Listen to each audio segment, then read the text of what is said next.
अब रुक करते हैं मध्य प्रदेश की खबरों की ओर। आषाढ़ माह की गुप्त नवरात्रि कल से शुरू हो रही है। 15 जुलाई तक शहर के विभिन्न माता मंदिरों में तंत्र मंत्र साधना के साथ 2 दिन तक हवन पूजन सहित अनुष्ठान किए जाएंगे। गुप्त नवरात्रि को लेकर उज्जैन के छत्रेश्वरी चामुंडा माता मंदिर समिति द्वारा तैयारियां शुरू कर दी गई है।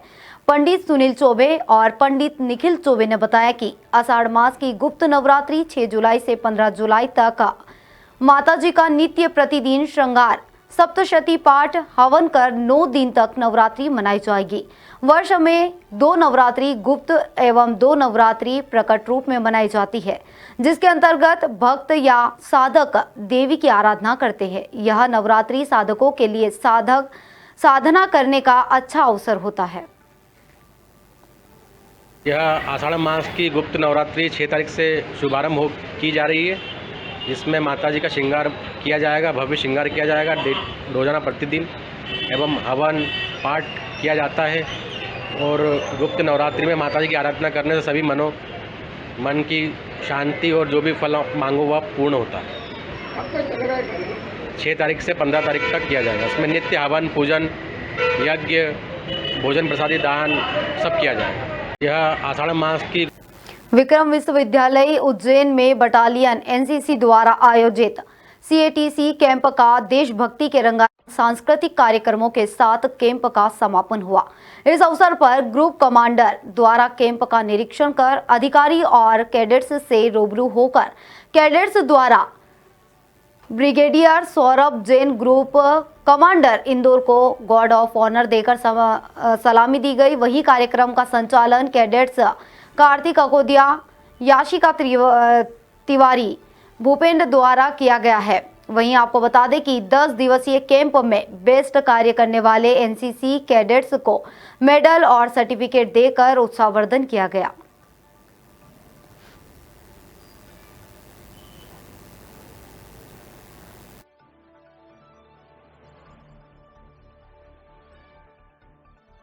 इधर उज्जैन के महाकाल मंदिर के पुजारी अखिल भारतीय पुजारी महासंघ के राष्ट्रीय अध्यक्ष और राष्ट्रीय सचिव ने शंकराचार्य को पत्र लिखकर सनातन धर्म के आचार्य महामंडलेश्वर की चुनाव पद्धति से नियुक्ति करने की मांग की है।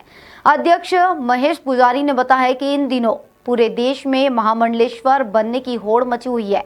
हर कोई महामंडलेश्वर का पद धारण कर हिंदू धर्म के खिलाफ टिप्पणियां करते हैं, जिस पर रोक लगाने के लिए धर्म के सर्वोच्च चारों शंकराचार्य को पत्र लिखकर मांग की गई है कि वह एक ऐसे आचार्य महामंडलेश्वर की नियुक्ति करे जो सनातन धर्म के खिलाफ चल रही साजिश से निजात दिला सके। उन्होंने बताया कि इस दौरान चारों शंकराचार्य 12 ज्योतिर्लिंग के मुख्य पुजारी और 13 अखाड़े के आचार्य स्थित होंगे, जिनकी उपस्थिति में चुनाव किया जाएगा।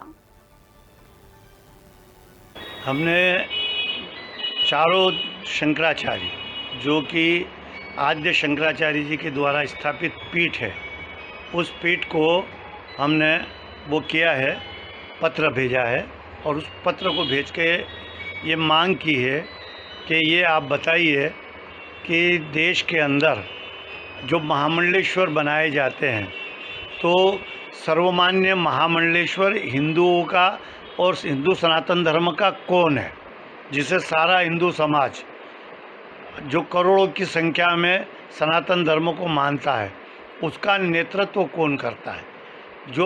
जो हैं वो लोग वो नेतृत्व करते हैं, वो अपने अपने अखाड़ों का, वो सनातन धर्म का नेतृत्व नहीं करते हैं।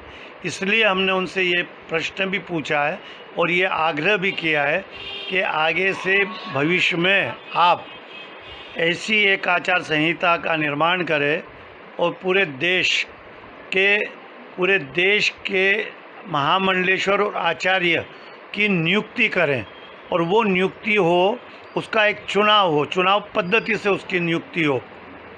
उसके अंदर चारों शंकराचार्य देश के बैठे, उसके पश्चात 12 ज्योतिर्लिंग महाकालेश्वर के साथ में उज्जैन से लेके तो देश के 12 ज्योतिर्लिंग, उनके समस्त पुजारी, काशी हमारी विद्वानों की है, वहाँ के विद्वान और अन्य लोग मिलकर इस चीज़ का चुनाव करें। उज्जैन में कांग्रेस पार्षद दल ने नगर निगम कमिश्नर को ज्ञापन सौंपकर जन समस्याओं में निगम सहयोग की मांग की है। दरअसल उज्जैन शहर में कांग्रेस पार्षदों के क्षेत्र में निर्माण कार्य को लेकर राशि स्वीकृत नहीं हो पा रही है। लाइट, पानी और सड़क नाली की समस्या से शहर जूझ रहा है। शहर की इन सभी समस्याओं को लेकर आज कांग्रेस पार्षद दल ने नगर निगम कमिश्नर के साथ 1 घंटे तक चर्चा की। नेता प्रतिपक्ष रवि राय ने बताया कि निगम कमिश्नर को जन समस्या बताई गई है। उन्होंने जल्द से जल्द निराकरण करने की बात कही है। 7 दिन में अगर जन समस्याओं का निराकरण नहीं होता, इस स्थिति में कांग्रेस पार्षद दल ने उग्र आंदोलन की चेतावनी निगम प्रशासन को दी है। शहर पूरा समस्याग्रस्त है। बात करें हम अगर जल सप्लाई की, बात करें हम शहर में स्ट्रीट लाइट की, बात करें हम निर्माण कार्य की, बात करें हम सफाई व्यवस्थाओं की, ये सारी व्यवस्थाएं चौपट हो चुकी है। और लगातार माननीय पार्षद हमारे साथी लोग रोज़ आयुक्त नगर निगम से मिलते हैं, अपना समस्या को एक पत्र देते हैं, पर उस पर कोई कार्रवाई नहीं हो रही है। वो ले देकर के एक ही बात होती है कि यहाँ पर नगर निगम में पैसा नहीं है, ये नगर निगम कंगाल पड़ी हुई है। पुराने ठेकेदार कहते हैं कि हमारा पेमेंट नहीं हो रहा है, यहाँ पर लाइट का सामान नहीं है, सफाई करने वाले सफाई कर्मचारी नहीं है, डीडीटी, चूना, पाउडर, केमिकल, ये सब तो यहाँ कभी दिखता ही नहीं है। तो कुल मिला के बात है कि पूरा शहर भगवान बाबा महाकाल की नगरी, जहाँ हजारों लाखों लोग रोज यहाँ पर आते हैं, तो क्या छवि लेके जाते हैं। और वर्तमान में तो शहर के जो आंतरिक वार्ड है, आंतरिक गलियाँ हैं, आंतरिक सड़कें, आंतरिक नालियाँ हैं, वो सब ध्वस्त पड़ी है। केवल शहर की मुख्य सड़कों को चमका करके इतनी सीधी कर ली जाती है। मेरा ऐसा कहना है कि शहर बाबा महाकाल की नगरी का है, भगवान कृष्ण की शिक्षा स्थली का है। और अब तो राजनीतिक रूप से यहाँ के मुख्यमंत्री भी उज्जैन शहर के ही है, वो यहाँ का प्रतिनिधित्व करते हैं। मेरा ऐसा कहना है कि सारी जो व्यवस्था है, जो अव्यवस्था फेरी है, उनको दुरुस्त की जाना चाहिए। आज कांग्रेस पार्टी के सभी पार्षदों ने मिलकर के यहाँ पर एक ज्ञापन दिया है और आयुक्त नगर निगम को नोट कराया है। हमने 1 घंटे तक उनसे चर्चा की है, उन्होंने समक्ष में अधिकारियों को बुला के बात भी की है। हमने 7 दिन का समय दिया है कि आप इस सब व्यवस्था को दुरुस्त करें। एक वार्ड में 10-10 वार्ड टेंडर हो चुके, पर कोई टेंडर डालने को तैयार नहीं है। आखिर शहर में निर्माण कार्य कब हो गए? मेरा ऐसा कहना है कि शीघ्र गति से सारी समस्याओं का निराकरण हो, वरना कांग्रेस पार्टी और कांग्रेस पार्टी के पार्षदगण अपने वरिष्ठ नेताओं के साथ शहर में एक आंदोलन का क्रम चलाएंगे और जिसकी जवाबदारी जिला प्रशासन की होगी।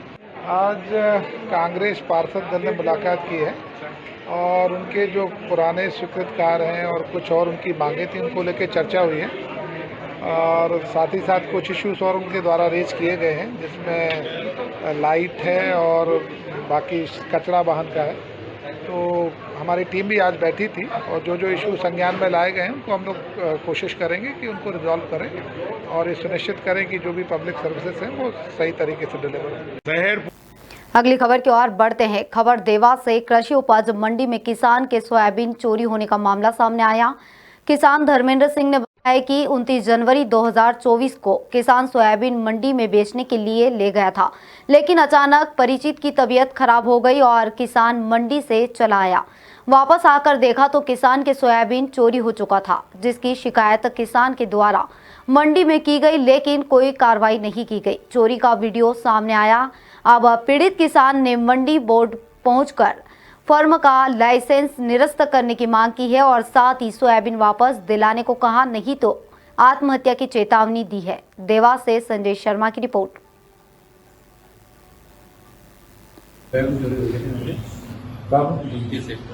हाँ, कौन सी मंडी पे? इसके बाद क्या कार्रवाई करी? मैंने कार्रवाई की थी, उसको उज्जैन में किया था। एक तो मैं उज्जैन में भी उज्जैन मंडी में देखा रहा था कागज में, उसके बाद कार्रवाई नहीं की गई। तो मेरे किसान को द्वारा वहाँ पे माल पकड़ाया गया, उनका वीडियो भी मेरे पास है। कौन सी प्रॉब्लम चोरी करी थी? अर्चना। अच्छा, आज कहाँ आया? भोपाल। कुछ सुनवाई भोपाल में नहीं हुई? अभी तो नहीं हुई। भोपाल में भी नहीं हुई। अगर आपकी सुनवाई नहीं होती तो क्या करेंगे? किसान को आत्महत्या ही करनी पड़ेगी, इसका लॉस है। जैसा अभी किसान धर्मेंद्र सिंह ने मुझे आवेदन लिखाया है,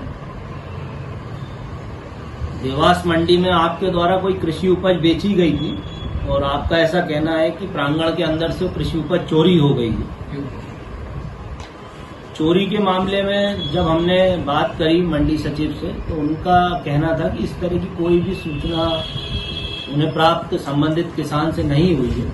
फिर भी किसान भाई मंडी बोर्ड आए हैं। माननीय प्रबंध संचालक महोदय के समक्ष आवेदन किया गया है, विधिवत हम जांच कराएंगे और जो भी सत्य होगा उसको हम सामने ले आएंगे। जो किसान का माल चोरी हुआ था, तो किसान की जागरूकता के कारण आज किसान ने उसका वीडियो वगैरह सब बना लिया गया है। तो उसमें किसान को अपने माल को भरते हुए अर्चना ट्रेडर्स राठौड़ करके जो फर्म है वो, और वहाँ पे जो गार्ड है, मंडी गार्ड, वो भी उस फुटेज में दिखाई दे रहे हैं।